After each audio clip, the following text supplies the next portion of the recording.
Hi, I'm Devin Goodale, and you're watching The Marcus Deegan Show. The Marcus Deegan Show. What's the story, guys? Welcome to another episode of the pod. I'm your host, Marcus Deegan, shooting from Sin City, Las Vegas, one of the greatest freaking places on earth. If you haven't been here, do yourself a favor and come here, especially if you like fighting. The place of bright lights and world title fights. You get no better place than Las Vegas. Thanks for joining us on another episode of the pod. Make sure you like, share, and subscribe. Let everybody know. Check this shirt out, by the way. This is my man from Mental Joe Apparel. Sent me all this really, really cool gear. The hat and a bunch of swag. Guys, Mental Joe Apparel. They give all these really inspirational quotes on T-shirts. This one's got the mushrooms on it. Speaking of mushrooms, today's episode is proudly sponsored by Muse, the world's #1 mushroom-infused products. Chocolate, chews, capsules, you name it. Open your eyes to a more vivid life. We got another great podcast here today. I love talking to these guys, especially when I don't know too much about them, because I like to hear their story right here on the podcast. And, you know, this man has got a great story, and it's going to be a great conversation with inspirational people that I know you all love. Welcome to the podcast, 5-0, Devin Goodale. What's up, brother? Thanks for having me, Marcus. Nice to have you here. Have you been in Vegas for a long time? No, I've been in Vegas now for like about 7 months now. Oh, that's it? Yeah, that's it. From where? San Diego. Well, Orange County for the last year before that, and San Diego for 8 years before that. So what made you decide to come to Las Vegas? I suppose I already know the answer to that question. It's because of the industry you're in, right? It's multiple things. So, just to cut back a little while ago, Sean, obviously everyone knows Sean Strickland, I met Sean. Sean who? Sean Strickland. What do they call him? The real American Psycho? Yeah. So I met Sean Strickland many years ago. Actually, to go even further back, I met him when I was like 16 in a UFC gym randomly. Didn't know who he was. I had done like, a year of Muay Thai, and he asked me if I wanted to spar. We sparred, and he like fucked me up. Like it was like him, when you see like Dragon Ball Z or anime where like the dudes are teleporting and just fucking this dude up. He was literally so fast that like I couldn't even see where he was coming from. Granted, obviously I was really young at the time, but yeah, I got my ass beat. But I was cool about it. I was like, still shook his hand, cool, and that. So this was like so young. But how good is that to have that experience straight up in the beginning, right? Like to get your ass whooped by someone like him. That's how I knew. That's how I always kind of knew I was cut out for fighting. Is like when I get my ass whooped, it wasn't something where I would beat myself up for it. I was like, oh damn, well I went through that experience. He didn't knock me, I didn't drop me, he just fucked me up, and I just was okay. I'm tough enough for this sport. So cutting forward, then Sean ends up coming to train at Alliance MMA where I was when I was like in my early 20s. He comes, we train, we spar. He fucks me up again. We spar Game Bread where I ended up moving to Game Bread Training Center in San Diego. Fucks me up one more time, like real bad. One of the worst like beatings I ever got when I was younger. Really? Yeah. Oh yeah. He partially broke my nose. He probably doesn't even know this because afterwards I shook his hand. Same thing. Just thanked him for the round. My face was all bruised up. And so he put it in my head. He was like, "Dude, you should really move to Vegas." So this was like, I don't know, 2-3 years ago. So it was something, he planted the seed basically. So do you think that he saw something in you as well to be able to go, hang on a minute? I would like to think so. Absolutely. Yeah. I would. That like was to a think so. rhetorical question. Yeah. I appreciate that. But so he planted that seed. And then, I was fighting with Alliance, I always had just a good knack. Sorry, what was the original question? I'll go down a lot of side paths. What brought me to Vegas? Yeah, what brought you to Vegas? Thank fuck you remember, because I had completely forgotten. To list it off, basically, Sean Strickland was one that planted the seed about just coming to a bigger gym where I'd train with better guys, And then, so my current girlfriend, her name's Krisha Garcia, awesome girl, like, love of my life. Me and her met at a boxing gym like 2 years ago, and her family's from Vegas. Right. So we started dating, and then I've kind of brought up the idea like, hey, I've been thinking about moving to Vegas for a few years, and she's like, well, I can see if I can get a job out there. So she applied for a job. She's actually a senior buyer at the Fontainebleau, the big casino that just opened out here. Of course, yeah. So she's doing well for herself. So she got that job accepted, and then I already wanted to move to Extreme. I knew there was a UFC gym I could work out and transfer to. So it all kind of everything just all the stars aligned. Yeah. And so do you think to be an athlete of your level and to do what you want to do, you have to be in the fight capital of the world, or is it more beneficial to be here? I think there's two lenses to look at it, because you've seen guys be successful out of smaller gyms, right? Because with the smaller gym, you get more one-on-one time with the coach. You know, you're not. It's not 1,000 great guys where the coach has to spread his attention. So I've seen guys that are really like Sean Brady. There's guys, from smaller gyms where they've got 3 or 4 really badass guys. They work with each other. The coach gives them attention, and they're able to make it. But for me, I just felt like my personal view is I wanted to be in there with killers, because I feel like you need rounds that you're going to get your ass kicked, like going against Sean, higher level guys. You need rounds with guys that are at your level that are, that are going to give you more realistic looks. And you need guys that are a little bit lower that you can work stuff on. And, but if you don't have those higher level guys that initially kick your ass, but then as you train and get better, where I'm at now, I'm starting to hold my own against these guys, you know what I mean? Like, doing well. And I'm like, and okay. that's got to be fucking good for your spirit. And that's the confidence booster I wanted, where I'm like, if I'm sparring with Chris Curtis, if I'm sparring with Sean Strickland, if I'm sparring, all these freaking killers in the gym, there's other guys that a lot of people don't know that are in there that are killers, that I know that if I can deal with them, I can spar against anybody in the world. And once I get in the UFC, I'll feel comfortable. Yeah, that's fucking awesome. I think that I was just so into what you were saying right then that I completely lost track of my next fucking question. So when you, I can understand it, how, Sean Strickland just beat up Sneeko, and a lot of people are giving him a little bit of grief about it. But in a sense, it's like a lot of people think they can disrespect this industry and get away with it. No one would say, hey, I'm going to go in on a brain surgeon and I'm going to jump in there and I'm going to fucking see how I go. I've been learning about it for about 6 months. I'm going to jump in there and see. But yeah, with fighting, they think they can do it. So I kind of agree with Sean Strickland saying, look, if you want to step into my world, I'm going to treat you exactly like you should be treated. Do you believe that? Oh, yeah, 1,000%. So my perspective on that is, Sneeko, he wanted the clout, right? And Sean made him earn it. So on my end, I see both sides of it. You know what I mean? I kind of understand why people are pissed, but at the same time, you sign on the dotted line that says, hey, I could get injured getting in there sparring. You know who Sean Strickland is as a person. So you want the millions of followers and fucking comments and all the shit that comes with sparring him, then you're going to have to pay the price. And I agree. Respect to Sneeko, because he could have bitched out about it. Even after the first few hard punches, he could have called it off. He didn't. He fucking stood, boom, boom, took the shot. So respect to Sneeko for staying in there as long as he could until everybody broke it up. Respect for him for even getting in with Sean. Not crazy. Granted, like I said, he traded it for. Come on, mate, you did it when you were 16. Yeah, that's true. That's true. But I'm also a crazy motherfucker. Yeah, he's an influencer. So, but maybe he's a little crazy too. Yeah, for sure. Well, you'd have to be to fucking. But I mean, has he been? I don't know how long his training level is, or how long he's been training for. Sneeko, has he? He had a few years of boxing experience, from what I understood. Because you couldn't just get in there with nothing. No. You'd be killed in a second. He's been training boxing for a few years, from what I understood. Who are your inspirations in the sport?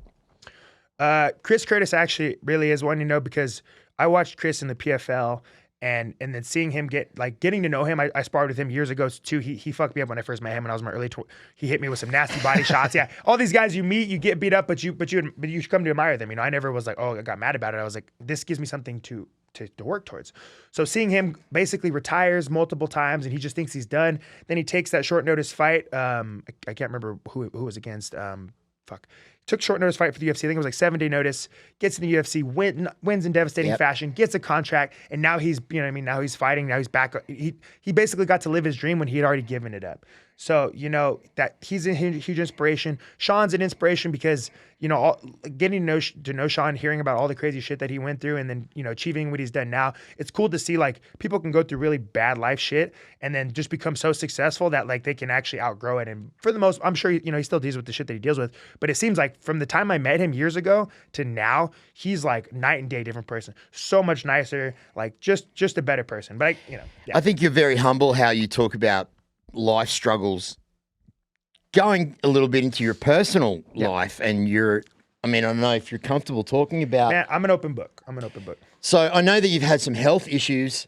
Yeah. Can we talk about that? We can dive. Yeah, I'll go. We can go dive into. I'm like, it can happen to any of us. So I think it's good for people to understand and be on the lookout for things like this. And for me, honestly, I feel in a way that I was so fortunate because so I ended up finding out I had kidney cancer. But to start from the beginning, I had a fight that I was supposed to have it was right after, was it after COVID? And I got sepsis. So I got a cut in my toe, kept training with it. it was freaking bulging, super sensitive. Didn't think anything of it. About 5 days before the fight, come down with a really bad flu, like 104 degrees. I just remember them being like, you could die if you didn't come in sooner. So I'm like, fuck, I thought I had COVID. So I'm like, I go in there and they're like, dude, they're looking at my blood pressure. It's all over the place. They're like, the doctor looked at me and I remember he was like, man, you're really sick. He was an Indian guy. He's like, man, you're really sick. And I'm just, and it fucking scared the shit out of me. I was like, whoa, I never heard a doctor like be like, man, you're really sick, And I was like, and so he's like, yeah, we're going to have to admit you. He's like, and we'll do some tests. Found out I had sepsis. So people don't know what sepsis is. You get an infection in your blood and your body like has an overreaction. Basically like inflammation starts like popping all over your body. It's like overreacting to the infection in your blood, and it can damage your organs, your heart, your kidneys, everything, right? So they're basically like, just let you know, you could die, you could lose organ function, certain organs. And I was like, damn. So like, it was kind of interesting to sit for 3 days. Just wait for 1 second. Go for it. How do you, when they say that to you, how do you, are you in shock or like, what the fuck? I'll be honest with you, not to try to sound like I'm some bad motherfucker or something like this, but like, I think at the time this was 2.5, 3 years ago, I was 27. And, growing up, like when I was younger, I partied a lot. I did a lot of crazy shit. I've lived like, even only being 27, I've lived a pretty fucking crazy and cool life. Like I can't go into all the stories, but I was looking at it and I was like, if it's my fucking time to go, it's you never know when it's gonna happen, and I knew it was like, okay, if I come out the other side of it, at least I get this cool perspective where I'm like, I got to reflect on my life for 3 days and sit there and be like, if this is it, like was undefeated as a fighter. I can't believe like going back from who I was when I was younger, I could never picture myself being an MMA fighter, let alone being an undefeated let alone being training at extreme couture. Like when I was 18 years old, or 17, I was pushing carts at Food for Less, and I didn't know what direction I was gonna take my life, and I was literally just partying all the time. That was the fun part. That wasn't a bad part of my life, but the bad part was I just didn't have any direction. So I joined the military, got my life on track. Then I found MMA. So to go from like where I was to where I was in the hospital, I was like, man, these last 8 or 9 years have been pretty fucking cool. So I was like, if this is my time, it's been a pretty, but I was semi-confident. I was like, well, I'm young, I'm in shape. I'm like, I'm pretty sure I'm going to pull through. But there wasn't 100%. So yeah, going back to what we were talking about earlier, was the kidney cancer. Yeah. So you found out you had it. Yeah, they scanned all my organs and they're like, okay, you're good to go as far as none of your organs are damaged from the sepsis. I came out the other side of the sepsis after 3 days, was A-okay. And then what happened? So I go back home. They didn't even tell me then yet. I think I gone back home, and then a few days later, the doctors called me like, hey, just let you know, like we were reviewing your scans, and we found a mass on your kidney. And I was like, oh shit. And I was like, it's probably benign, like I'm young. Like I was drinking since I was younger, but I was like, other than that, I've lived a pretty healthy life. So I'm like, it's probably benign. And then of course I Google it, and it's like 85% of kidney tumors are cancerous. So I was like, oh fuck. I was like, so there's only a 15% chance. I was like, so pretty much I have cancer. You know what I mean? So from the time they told me, I pretty much knew, but I wasn't certain. So this was the shitty part, was like, basically the doctor was like, well, it's so early into the tumor that like we can't diagnose for sure. And they're like, we can't even do a biopsy yet. So you're going to just have to wait and like let it grow, and we're going to keep an eye on it. So let's let your cancer continue to grow so we can find out exactly what level. Well, the problem is this in the doctor's defense, right? Everyone always wants to jump on doctors, attack doctors, but I'm like, it was in a very vascular portion of my kidney. It was like dead, like in the shit, And he's basically like, if we do surgery on it, there's a chance that like some of the blood vessels are going to keep bleeding. You could either like lose potential function in the kidney. It could leak into your urinary tract. There was a lot of risks because of where it was. So he's like, we want to make sure it's cancer. You know what I mean? Or just like just watch it basically. So basically they're like, yeah. Were you feeling any different though? Not at all. Not at all. Didn't feel any different. So anyways, so, as life's going on, I actually suffered a back. So I was going to fight anyways. I was like, fuck it, I'm going to fight. Suffered a back injury. I have 3, herniated discs. So I had actually moved to Orange County at this point. Started training at King's MMA, also a great gym. Everyone there, Rafael Cordero. I was training Marvin Vittori, bunch of bad motherfuckers there. So initially I was going to move there and fight. My brother lives out there. His name's Cody Goodale. He was my coach. And I moved out there, injured my back, so I was still sidelined. And then eventually they were like, hey, like, okay, we can't even if we biopsy, like we don't know for sure. They're like, you either want to take it out or you don't. So they're like, downside is obviously it could be cancer. Upside is you don't have to go in that vascular area. You may not lose. You could die potentially in the surgery. It's pretty low percentage, but you could also lose function of the kidney. So basically, like, what do you want? I'm like, dude, how do you put that on a fucking 27-year-old kid? Yeah, Wow, that's a lot, bro. So basically, I was like, dude, get it the fuck out of me. You know what I mean? Just take it out. Take it out. Yeah, I was like, whatever. Like, I'm willing to take the risk because otherwise I have to sit there and think about it. So they don't take the whole kidney, right? No, they took part of the kidney and then the tumor out. So they were like, but there was this guy who was like the baddest motherfucking surgeon in the VA. So I was in the military, so I got VA healthcare, and he's booked out for months though, and they do it by like need, right? There's people with much worse kidney cancer than me, so I had to wait like another 4 months after they finally like basically gave me the. But you weren't feeling any different on the inside, No. like just mentally it would have been fucking you up. It was more of hold on, sorry, I forgot this. I forgot to tell you this crazy. So when the doctor first called me. He's like, hey man, he's like, we went over your scans, and he's like, did you know you have tumors all over your spine? And I was like, what? He's like, yeah, there's tumors literally all over your spine. And I was like, he's like, nobody told you this? You knew about this, right? And I was like, no. And I was like, what the fuck? And he's like, yeah, man. He's like, yeah, sorry, your scan came in.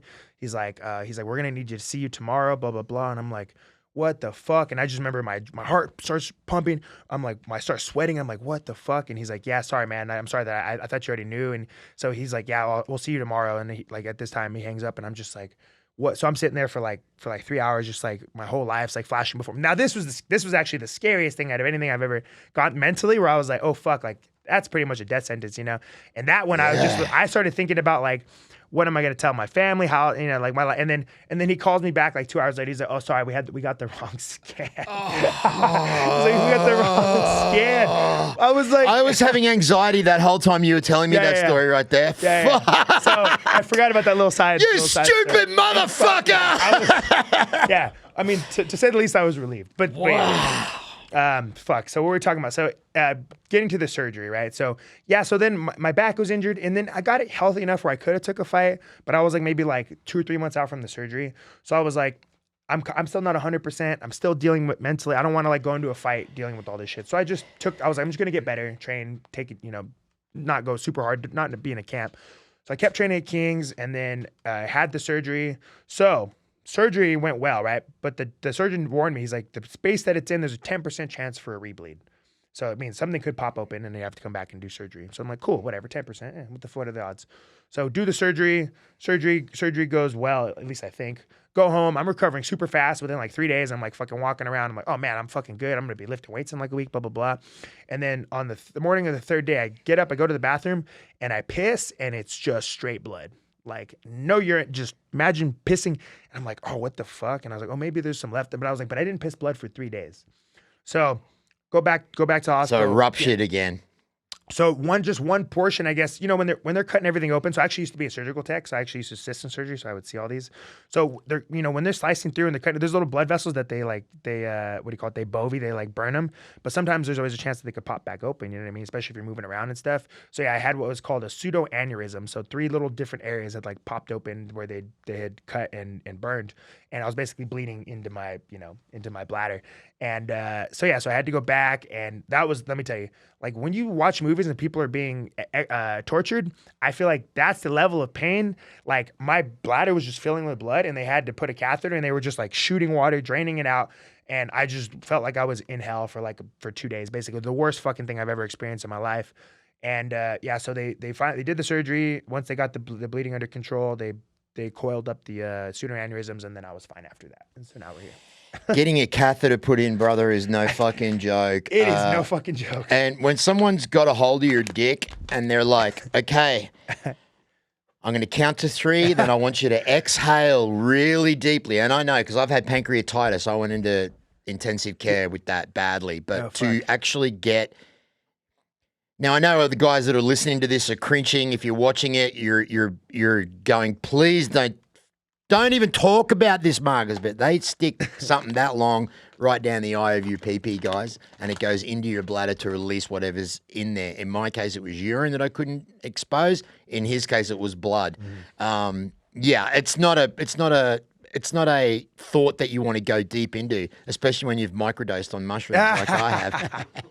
They rip it out so hard. They have to. They can't pull. They have to like do a nice tug. And the thing is about it, right? It's like I wish I had have known that they were going to come over to put the catheter in because I would have like worked it up a little bit. I would have smacked it a couple times. Yeah, I would have got a little bit of a halfie just to impress the nurse that came in because when I found out that they were going to give me the catheter, like automatically my dick went into shrinkage mode. I'm talking get out of the freezing cold pool when you're 11 shrinkage kind of mode.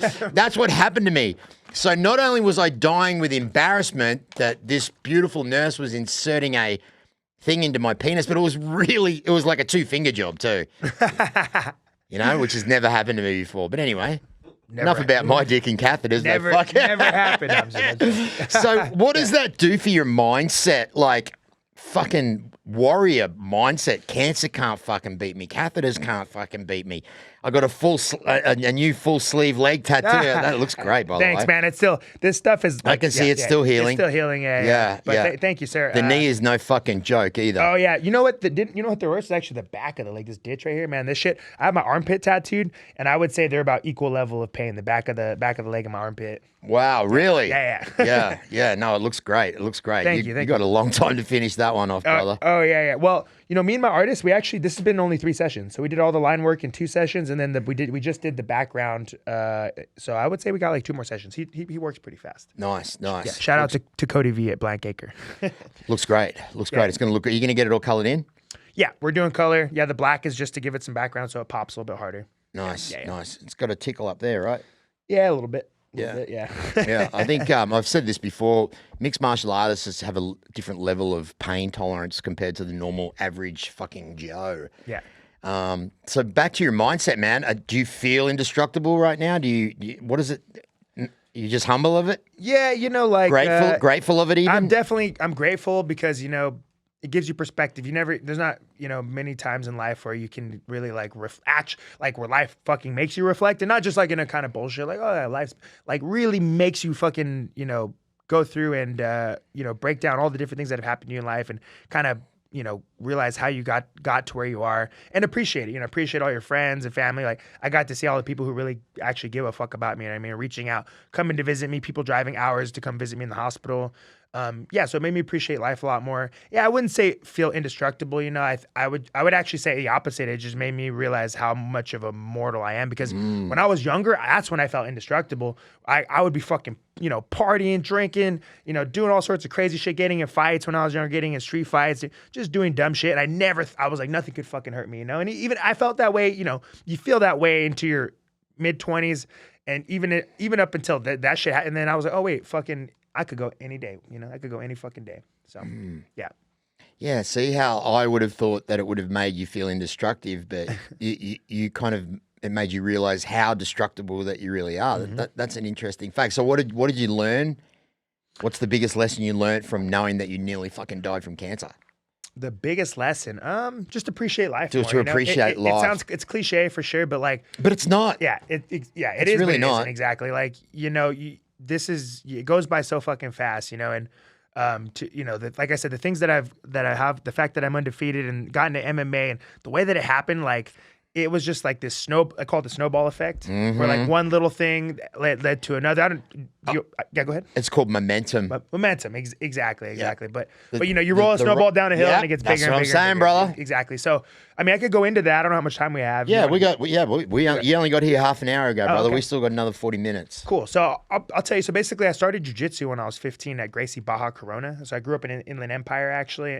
What's your heritage before we get into that? So I am a mix of. I actually did my 23andMe, so I know all my heritage. So I'm Native American, I'm French, and I'm Spanish. I'm a few other things too. 2% West African. A few things. I'm a few things, but just his cock. I didn't say it. Yeah. So I'm a mixture. I'm mostly European with some Native American. But yeah. So that's my heritage. My grandparents, very like Spanish. But they're light skinned. They're from a place called Basque. It's like between Spain and France. It's like a mixture of French and Spanish people. So they're their own. They were kind of wanted to be their own people. A little bit of history. Right? They had like a rebellion against Spain. Were at war at Spain for a while. Kind of weird. So I come from a family of rebellious people naturally. But yeah. So that's kind of my heritage. And what were we talking about? See, that's the beauty of podcasts. We were talking about how I got into fighting. How you got into fighting, yeah. So my older brother, he was wrestling in high school, and then I started doing jiu-jitsu. The reason I started, actually, I got to shout out to my mom. So my mom, thanks mom for making me do jiu-jitsu, because without you, I probably wouldn't be here. But so because I was kind of partying, doing the wrong things, she was like, you got to fucking do something productive. Yeah. And she's like, we'll put you in a sport. And I was like, should try jiu-jitsu. I was like, man, I'm not going to try that lame shit. Yeah. Dudes rolling around with each other, it's getting sweaty. So she's like, just do one class. If you hate it, you don't got to do it again. Did it. Fell in love with it. I was like, man, this is a superpower. You can learn how to choke people, you know what I mean? Fell in love with it. So I was only doing it just for fun, but I excelled in it really quickly. I got my blue belt when I was 17. Gracie Baja Corona. Tom Reusing, shout out to Tom, my first instructor ever. Started doing a little bit of Muay Thai too. And then my brother was wrestling, so we started kind of cross training. Right. And I was teaching him submissions. He was teaching me a little bit of wrestling. And then he started pro fighting when he was 18. He kind of took the wrong route there, where he was training at like they just didn't have the best people looking out for him. So his career, he ended up like having wins, losses, wins. Super athletic dude, great coach, has like one of the best minds of anybody ever met for MMA. Absorbs everything really well. But you were gonna say something? No. This is your brother, right? He's my older brother. Your older brother. So me and my older brother, when we were in high school, we never planned any of this out. We both were kind of just winging it with what happened. We both ended up joining the military. He was in the Army, I was in the Navy. We both ended up being professional fighters, and now we both coach as well. So fucking weird, right? Super weird. Meant to be. So he's actually been one of my main coaches. We haven't lived in the same cities always, so it's been on and off over the last like 5 years. But he's taught me a lot of what I know about coaching. Been a mentor of mine. He actually just cornered me for my last few fights. But yeah, so who's the better fighter? He's a great fighter, and I would never say, Do you think you beat him? He's a heavyweight, so no. For being honest, but as I've gotten older and I've gotten better, when we've trained, it's been closer. I've closed the gap a lot more. Yeah, that's good. That's all you need to do, right? Yeah, exactly. So, anyways, he fought for the PFL in his last fight. He recently retired. But so I joined the military, I joined the Navy, got stationed in San Diego. Going to San Diego, I was like, I'm going to go to Alliance, because at the time, Dominic Cruz, Phil Davis, Emiliano. What were you doing in the Navy, sorry? So I was a hospital corpsman. So hospital corpsmen, they have the most Navy medals out of any job in any military. Really? So yeah, but unfortunately, that wasn't like a badass one. If you know anything about the military, they call me a pogue. They call it person other than grunt, because at the time they didn't have they call it FMF orders, where you get stationed with the Marines. So the Marines don't have their own medics. They get the medics from the Navy. These hospital corpsmen. That's what literally. So, but there's a bunch of different things hospital corpsmen do. They're basically nurses, technicians, pharmacist tech, surgical tech. They fucking cover so many jobs in the military. So they didn't really have any Marine orders when I was in. So I was like, oh, fuck it, I'll do surgery. Surgery seems the second coolest thing I could do. So I became a surgical tech, was assisting in surgery. I actually got stationed. Wow. Yeah. So I saw a lot of cool shit. So it was kind of interesting seeing so many surgeries, and then going into surgery, I was like, oh man, this kind of sucks, because it's worse when you know more. Really? Yeah. Oh yeah. Because I'm just like, in surgery, like literally if somebody like fucking bumped a wall and then they didn't realize they bumped something, and that becomes unsterile, and then they touch, everything can become contaminated. You can get an infection. So the more you know, the kind of the scarier it is. So I basically was surgical teching in the Navy, got stationed at Naval Medical Center Balboa. Shout out to my old duty station. Met a lot of cool people there. But when I got there, I started going to Alliance, and not to become a pro fighter. I just went there because I wanted to keep training for fun, right? So I got there when I was like 20, I think, 21. Go to Alliance. I meet this coach, Daniel Rhodes. Shout out to Daniel Rhodes, my first MMA coach. He's like, man, I watch you do jiu-jitsu. I watch you do Muay Thai. He's like, you seem like you got like a knack for just like being aggressive. Like, you seem like you could maybe fight. He's like, are you interested? I was like, yeah, maybe. He's like, well, let's do some jiu-jitsu tournaments. Let's do some kickboxing, smokers, and then we'll kind of go from there, So I had success in both of those. So you won all of those? Yeah, like my jiu-jitsu tournament did really well. My jiu-jitsu tournament I won both my smoker fights that were back to back. What's a smoker fight? So it's basically like, I think, what is it called? PKB kickboxing, where like they set you up. You have I think, do we have headgear at the time? I don't remember. Point is, it's not like you can't knock you. If there's a knockdown more than once, I think they stop the fight. So it's very controlled. Right. Yeah, right. But it's on your record though, right? Was it on my amateur record? I don't think so. Right. I don't remember. Anyways, I digress. So I did well in those, and then he was like, well, let's take some amateur cage fights. So this, like I said, never went into this thinking I was going to pro fight. I just was doing it for fun, and then once you get the bright lights and then you get the win, I won my first 2 amateur fights like pretty easily, and I was like, man, I'm fucking good at this, But this is where I got humbled. So win my first 2 fights very easily. Then my third fight, I'm going in like, man, I'm a bad motherfucker. You know, I'm like 20, 22 or 23 at the time. I'm like, I'm going to fuck this guy up. And my coach is like, hey, I just want to let you know, you can take this fight if you want, but I can't be there. I can't remember what he had. So he told me, he's like, I don't really advise you do it, but it's up to you. And I'm like, fucking, I just won my 2 fights easily. So I decided to take the fight without my coach being there. So I have 2 amateur fighters in my corner. You know what I mean? I go there, and in my head, I'm like, all my focus was, I'm getting a highlight reel knockout. And let me tell you, the opposite fucking happened. I went in there, and I'm throwing haymakers at this guy, and this guy's trying to take me down the whole time. So it's pissing me off. I'm like, fuck this guy. And I'm like, hitting him. End of the round comes. I'm like, dude, I'm going to fucking knock this guy out. And then I come out swinging. He dips, throws a big overhand, boom, catches me, drops me. And I remember my brain was still going, but my body was like, it wouldn't react. I never had this happen to me. I've never been knocked out in training. I've been like sat down to a knee. So I remember I'm going, my body doesn't want to react. And I just see him running over, boom, hammer fist me twice. Judge pulls him off. It's over. It was like a fucking nightmare. I was just like, whoa, I got out. I fucking ran out of the cage. I was like, what the fuck? And I was like, went to the back. I was like, what just fucking happened? You know? So the next like, what was it that happened? I got caught with a big overhand. But what? Did you go into there with emotion? It was the mentality. Mm-hmm. It was, I didn't respect my opponent. Yep. I shouldn't have gone without a coach. You know, it was the perfect storm of all the wrong things going, you know, all the worst things that could have happened, but I'm glad that it happened in my amateur. Steamroller effect again, yes. That snowball effect. So I'm glad it happened in my amateur career though, because that shit really gave me some perspective. You know, like afterwards I was drinking like every fucking day for like a week, and I was just like so fucking depressed, and I was like, I'm done with this sport, blah blah blah blah blah, you know. And then I went and, you know, saw my coach, and he was just like, dude, you got caught. It happens, you know. And then I realized the mentality I went to was so wrong, you know, and it really it humbled me. And I was like, okay, never again. That's never going to be the mentality. You always should be just a little bit nervous going into the fight, because that keeps your fucking head on a swivel. You know what I mean? It keeps you grounded. So I would think that would be natural to be nervous going into a fight. But you know, when you don't have, you know, I was a young fighter, and I was so cocky. I was just young in my early 20s, you know. Nerves isn't even a. I genuinely thought I had no fear of this guy. I was like, I'm just gonna fucking destroy him. So now I know though that's obviously the wrong mindset. So the next fight, I said, I'm not gonna even focus on getting the knockout. I'm just gonna focus on being as technical as I can be. And then I end up getting the knockout. So what I learned is, you know, when you're just flowing, you're letting things happen, you're being defensive, you're being safe, you're thinking, you know, you're thinking, but you're not thinking too much. Like you're in this weird flow state. And I ended up, knocked that guy out. And then what happened? I knocked him out. And then I think I got a decision win after that, and then another knockout in my amateur career. So I ended up going 5-1 my amateur career, and that one loss, best fucking thing that could have happened to me. And I learned win or learn, right? Oh yeah. If I had gone 6-0, I probably would ended up happening to me in my pro career, you know.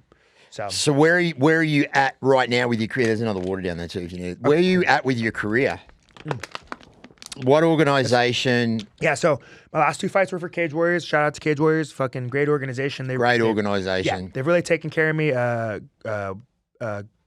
Everybody. And you're still with them now, right? Yeah. I'm not under like a multiple fight contract. We're just doing one at a time right now.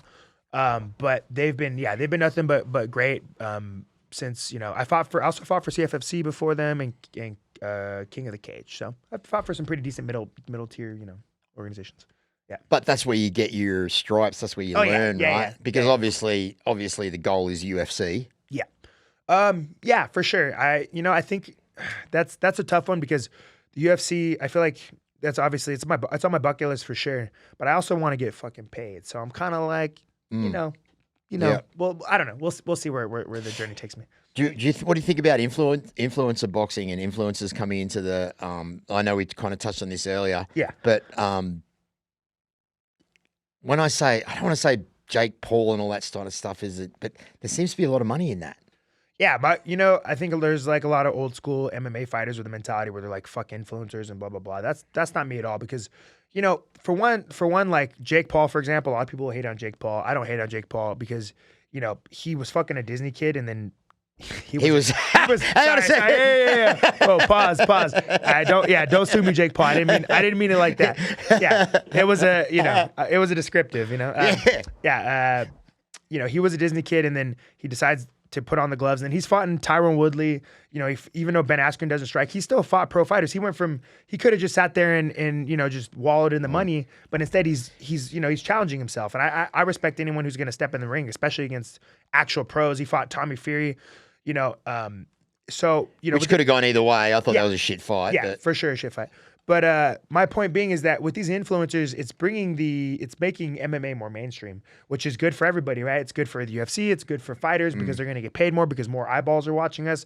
So, you know, whatever brings eyeballs to the sport, I support it. When's your next fight? I just fought, man. No, you know, I don't know yet. I'm starting getting into a position where I can end up on Contender Series or the Ultimate Fighter. So, you know, it's just me and my management, I guess we're kind of waiting just to see how things kind of, you know, play out. Jason House, who are you? You were Jason, yeah, right? Jason House, Lance Palmer. Yeah, I'm with Iridium, and so far I just signed with them. Same thing.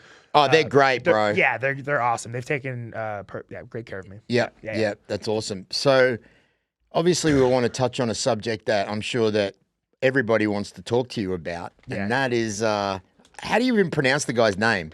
And where's he from? Is he Russian? Kitag Pilov. I believe that's how you say it. So set this all up for us before we go in and show the clip. All right. So yeah, I fought him for CFFC. I don't know, what was it now? It was like, shit, my memory's so fucked up. I think it was like 3 years ago, maybe close to that.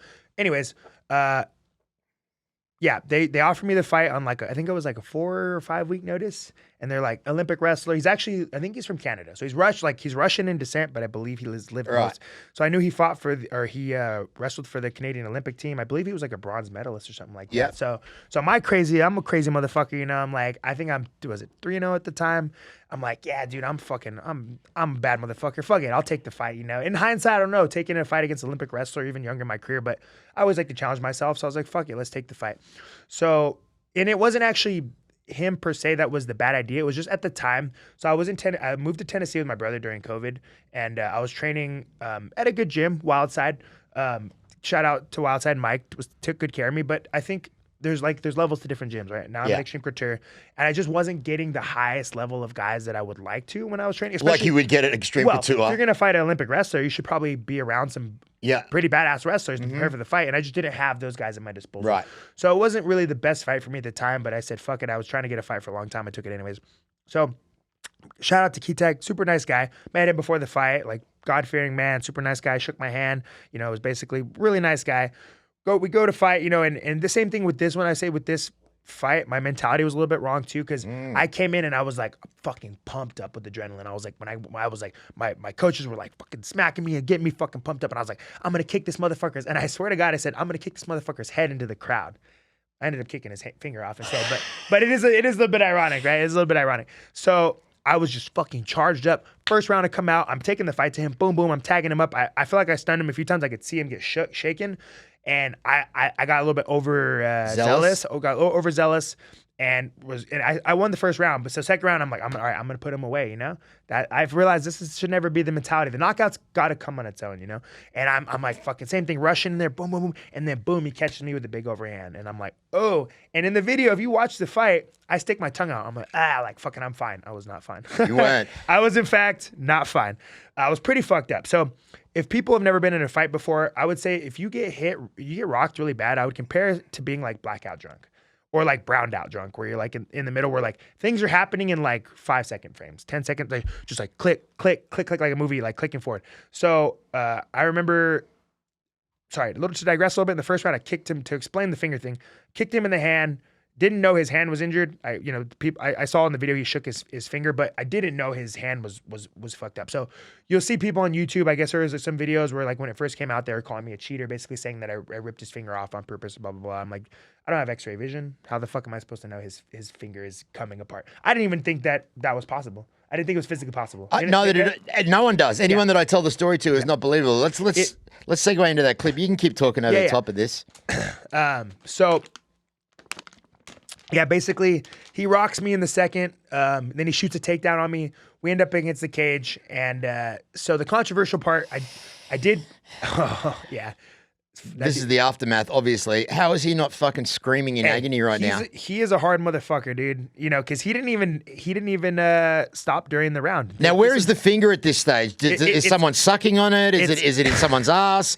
Where would a finger go if it gets detached from the hand? Where is that finger right now? Is it picking someone's nose? Yeah, it's inside his glove. It's inside his glove, so it's bent back this way, has it? Oh my god! So I remember one of the things. Look at George's face. One of the things I do remember was that CM Punk was commentating the fight, and he goes, I can't believe I have to say this, ladies and gentlemen, but can you please look around your seat for a finger? Because they didn't know where it was at first. They didn't know. What? So I was all fucked up. I had tunnel vision, but I do remember hearing CM Punk say that. So anyways, and so let me talk about the glove pulling, right? So I did commit a foul. But I try to explain to people because they don't understand, like they've never been in a fight, so they don't really know like what's happening in there. Like when he took me down against the cage, like I like hit him with an elbow, and then I reach underneath to grab his wrist, right? So I go to grab his wrist, and my fingers just slide inside of his glove. And you know, when you're in there and you're rocked, everything, it feels like you're gonna die. It feels like life or death. So when I go to grab it, snugs in there, and I go to pull, and I just feel like my hand's kind of stuck inside there. But if I'm just like, oh fuck. You're fucked up. Like I said, it's like being blackout drunk. So I like pull down to pull myself up, and it really pulls on his hand, right? And I'm just like, well, the ref's gonna stop it eventually. So I'm like, I'll just pull in to kind of get myself into position, and then once the ref pulls it up, then I can get myself out. So hang on, let me just see where you've got it. You've got it in this way. So the thing is yeah, that's why I don't really see how it could have affected. I don't remember. They'd have to zoom in. Like I said, I was fucked up. So all I know is my hand goes in his glove. And the ref doesn't really see it for a while. So I'm probably like holding onto his glove for like, I don't know, 10 seconds maybe. So it's a long time, you know? But normally the ref would like stop you and then be like, he'd give you a warning. You do it a second time, it's a point. So it's not one of those things where it's like a fight ending foul, you know? Right. But still, shouldn't have done it. You know, it's easy to say now, but in the moment when you're fucking rocked and you feel like your life's like it's life or death, you're just like going with the flow, you know? So I did apologize to his team. I was like, obviously I didn't know his fucking finger was injured. I didn't do it on purpose. I didn't try to rip his finger off. I had no clue he was injured. You know, so end of the second, I'm sitting there on my stool and I'm fucking like tunnel vision, but I'm just like, okay, I gotta like, he's not expecting a takedown. I'm gonna go for a takedown, put him against the cage, give my brain some time to reset. So I already had a game plan.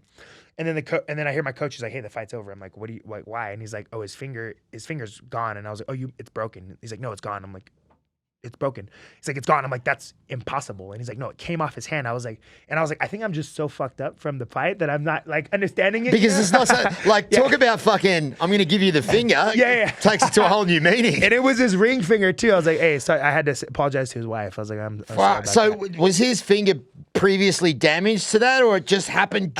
I don't think so. So obviously there's some factors. There was the kick. And then if you watch the fight, he grabbed the cage a few times. I don't know how much if he had put his weight and when he grabbed the cage, if that had pulled on it. And then I pulled on his glove. Obviously that might have had something to do with that. I don't know.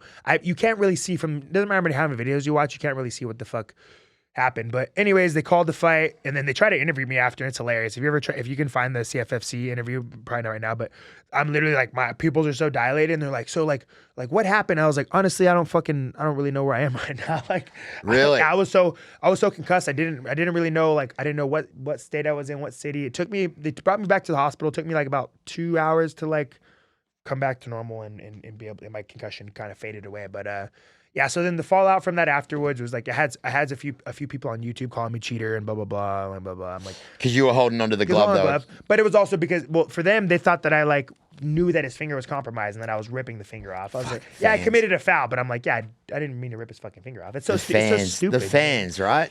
So the yeah, MMA fans know more than you, bro. There was so many Russian trolls attacking my Instagram that first like 2 days. It was hilarious. I was like, damn. I was like, luckily I can't fucking read any of this shit, so I don't give a fuck. But right. Yeah, exactly. Yeah. So that was the fallout, and that's what happened. Yeah.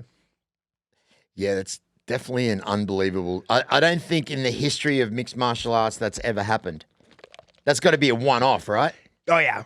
Well, literally a one-off. I see what you did there. No, pun. I'm not trying to make jokes here. I'm just naturally a funny cunt. What can I say?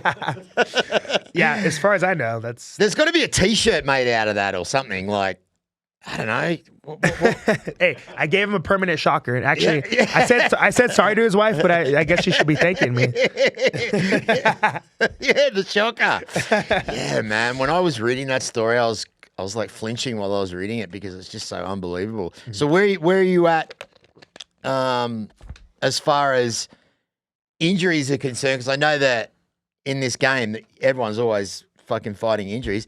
Anything, knees or elbows? Or? So, what's funny is actually going into this fight. Because I know your back. Is your back still fucked? It's improving. From what? What's that? From what? Physical therapy? Physical therapy. Yeah, I have physical therapy. I get seen by a injections? chiropractor. No injections. I try to avoid that. I've heard mixed reviews about that. Yeah, they didn't work. I've had them. They didn't work. I have an inversion table. I have fucking a roll. I have like literally anything you can think of for your back. So like some days I can't really do shit because my back's so fucked up. Yeah, bro. I feel it. But then but I can after chiro visits and stuff, it definitely improves. So the back though, yeah, that's fucked up. But I actually injured my rib. I never had a rib injury before my entire career, and then I had 2 rib injuries back to back in the last like 3 months. That's gonna suck. Yeah. So I was actually supposed to fight for them December 15th. And then I was sparring, I think he pronounced his name Sadi Bauzi. He's a 2-time PFL welterweight champion. Bad motherfucker. One of the best strikers I've ever sparred with. Spinning kick? You know what I'm talking about? Spinning wheel kick, right? Yeah. He's a bad motherfucker. So we were sparring a lot a few like months ago. He kind of liked my style, so he was like making sure he gave me rounds, and got humbled again. So he hits me with a pretty good snap kick to the gut, and I'm like, motherfucker. And instead of like resetting, it hurt. I rushed it again, and guess what he did? Hit me with the same fucking snap kick. And the second one, right in the rib, boom, dropped me. And I was like, oh motherfucker. I was like, this is I can count on one hand the amount of times I've been dropped in training. And then this motherfucker's like crazy. He's like, finish a round, you're finish a round. Like, but he wasn't trying to beat me up. We were going very light, but probably not the best, because I kept finished around with my rib fucked up. Turns out I had torn cartilage. What do you call it? The fascia, like the connective tissue, and the cartilage was torn. So I ended up having to take I think it was 7 weeks off. I couldn't do anything. Literally couldn't do anything. Well, your boy Chris Curtis was telling me the same when Ian Gary cracked him in the rib. Oh yeah. So that was luckily I had him to give me advice because I was just gonna keep fucking training, and he was like, nah. He's like, you have to. It won't heal unless you take time off. Yeah. So I took about 5 weeks of really not really doing much but walking, and then the last 2 weeks I started lifting really light weights, But yeah, so that fucking sucked. So I finally get healthy, start training for this camp, and then so I actually cornered Chris Curtis for his last fight in Canada. And right the day I'm supposed to fly out to Canada, the morning of, I decided to go to jiu-jitsu before. And I'm like, what's going to happen? It's gi jiu-jitsu. What's going to fucking happen, So I go and yeah. There's that mindset again. Yeah, there's that mindset. So I decided to get one more training session in before I go. I'm going with this guy, and we're kind of like, I'm like fucking around, and I'm like, I think I tried to do like a fucking some type of judo throw that I never do, and then he fell on top of me, and I just fell on my back, and it was like a boom, and right when I landed, I could just hear like a little pop in my rib, and I was like, motherfucker. And it wasn't as bad as the other one, the torn cartilage, but it definitely it was really badly bruised. So I went, and I'm like, I had already agreed to the fight at this point, so I think I was like, when did Chris fight? I think this was like early January. And I'm like, motherfucker. That's right, it's March already, isn't so it? I was supposed to be training while I was in Canada. Didn't really train. I just helped Chris. Luckily, I was, helping Chris with his fight. So, so I really had to nurse it. I bought this fucking thing. It's called Evo. Yeah, those braces. It's like this. These rib protectors. You expose them to air, and they get really hard, and they really protect. Did it work? Rib. It worked really well. Yeah. So I was really limited on my grappling for the first few weeks. The first. I had about 4.5 weeks, I think, at this point. First 2 weeks, I really couldn't do any grappling, and the guy I'm fighting is a fucking brown belt in jiu-jitsu under Barrett Yoshida, so I was like, it was in my head a little bit, but I was like, yeah, fuck this. I've been training forever. I'll be all right. So that was actually harder. I didn't really have to think about the cancer anymore. Once the surgery was done, I felt great. It was more the rib injury that was in the back of my fucking head. Yeah, fuck the cancer. I got this rib and I can't do my jiu-jitsu. Yeah, for real. Okay, I just want to fucking lift weights. I just want to fucking fight people, so... anyways, had to get through that, got through that. Luckily, I had some good teammates around me kind of telling me, giving me good advice about what type of training I should do, how hard I should push myself. I got with one of my training partners, John Poppy. He had a perfect style because he's very similar to the guy I was going to fight, but more experienced, a little bit bigger. So he's basically more experienced, bigger version of my opponent. So he gave me my last three sparring days where I just went with him only. And he really helped me prep me for my fight. So shout out to John. And yeah, so then we fought, and you saw the outcome. And fucking, what's his name? He's a tough motherfucker. Bobby Winter, tough motherfucker. Yeah. Well, once again, it just circles back to what we were talking about before, being in a place where you can get good rounds from high quality opponents that are going to be able to excel you into what you want to do. So you say you work up at the UFC gym? Which one? Yeah, so I work at a UFC gym, Centennial. It's like, and that's actually where I live now. I just moved there. I used to live in Southern Highlands, and I moved up. So I was literally like the most southern part of Vegas, and now I live in like the most northern fucking part of Vegas. Not a lot of people do that. Yeah. You're either stay to one area, yeah. So you went from Southern Highlands, which I used to live in Southern Highlands. Actually, I love it there. Nice Fucking area. nice area. Why'd you move? So we originally moved to Southern Highlands because that's where my girlfriend's family was. Yeah. But then we realized that the gym I was going to work at is fucking 35 minutes away. Yeah. And that's Centennial without Hill. traffic. Yeah. So I was literally driving 35 to 45 minutes every fucking day. And eventually, as our lease was about to come up, I was like, we should move closer. You know, And she agreed. She's like, well, you let me live, in Southern Highlands, so we'll do. And now, we actually got a really fucking cool spot, and we love Centennial. It's a nice area. You like it up there now? Oh yeah, I love Centennial. You like it better than this side of town? Yeah. I mean, as far as Henderson area? It's just real quiet. There's a lot of good shopping centers. Yeah, and that's what I hear. Yeah. And it's nice to be 10 minutes from work. When I first came to Vegas, I've always lived in the Henderson kind of area, Southern Highlands, Henderson, since I came here. So I'm kind of like, that's my... I like that area too. Yeah. We're like gym rats. We hop all over. We've been to fucking half the EOSs in Vegas already. Yeah, right. We used to go to UFC before it closed in Silverado. So we're just, Has that closed now on Silverado? It is. It's an EOS now. It's an EOS now, is it? Yeah. So... but yeah, so what the fuck were we talking about? Just, I guess, living in Vegas, but Yeah. So what do you guys do for fun, you and your missus? So you got dogs or anything? So I'll tell you this, we're mostly homebodies. Yeah, so I have a Chihuahua that I inherited. Well, not inherited. My parents are still alive. Sorry. I took on, like, they've got a pug and they've got a husky. So there's a Chihuahua. I fucking love him too. His name's Peanut. He's the homie, chillest dog you ever meet.